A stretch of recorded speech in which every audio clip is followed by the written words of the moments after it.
Bonjour professeur Hassan Hosseini, merci d'être avec nous. Vous êtes neurologue à l'hôpital Henri Mondor de Créteil. Vous êtes aussi président de l'association médicale franco-libanaise. On parlait justement des hôpitaux, ces hôpitaux qui disent qu'ils ne vont plus pouvoir assurer leur service, clairement. Bonjour à tous. Oui, la situation est plus que dramatique. Là, votre reportage l'a bien résumé. Vous imaginez la situation, il y a des centaines de patients sous respirateurs avec Covid et autres. Donc en réanimation, dès demain, on risque de ne plus pouvoir ventiler des patients, des enfants sous machine par défaut de carburant. Vous imaginez la situation depuis des mois. Coupure d'électricité. L'électricité, il n'y en a plus. Les générateurs, il faut du fuel pour que ça fonctionne. Et actuellement, on manque de fuel. Et vous voyez les catastrophes qui s'enchaînent. Un an après l'explosion du port de Beyrouth, une explosion dramatique hier. Tout ça des conséquences d'incurie, de corruption, de contrebande. Mais maintenant, je pense qu'il y en a marre, il y en a assez. Je reviens d'une mission humanitaire au Liban. On manque de médicaments, on manque de tout là-bas. Et malgré ça, il y a une résilience. J'ai jamais vu ça. Notre chauffeur, son déjeuner, c'était un sandwich de fromage. Et quand on lui dit bon appétit, il le coupe en deux et il veut partager avec nous. Pour moi, cette image résume l'état des Libanais, cette résilience qu'ils ont. Mais maintenant, je pense qu'il y en a assez parce que plus le temps passe, plus les drames s'enchaînent. Malheureusement, cette explosion d'hier, c'est pas la première, ça sera pas la dernière, parce que je ne vois pas de solution. C'est pas moi un médecin, les associations, les privés. On a beaucoup d'amis du Liban qui essayent d'aider, mais tant qu'il n'y a pas un gouvernement, il n'y a pas des réformes réelles, je vois pas comment on peut régler la situation d'un pays entier, d'une population entière.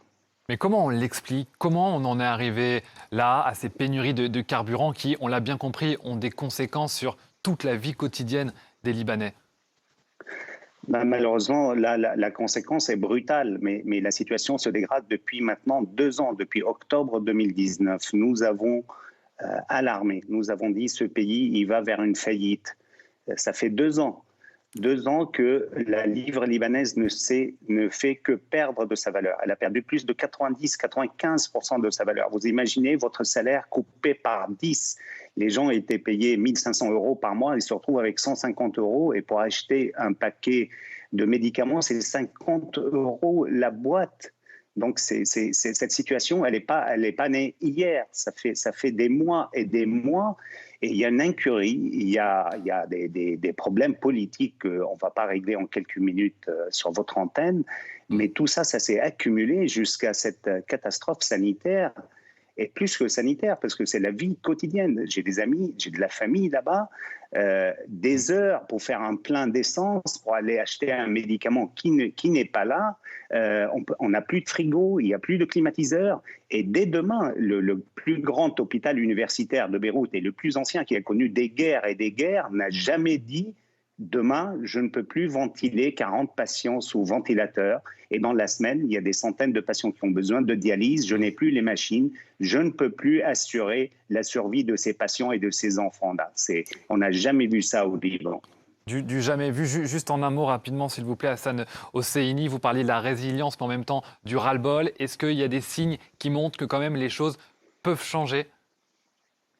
Ben, tous ces Libanais de la diaspora, et on les voit, et puis les amis des Libanais, parce que tous les Français et tous nos amis veulent aider.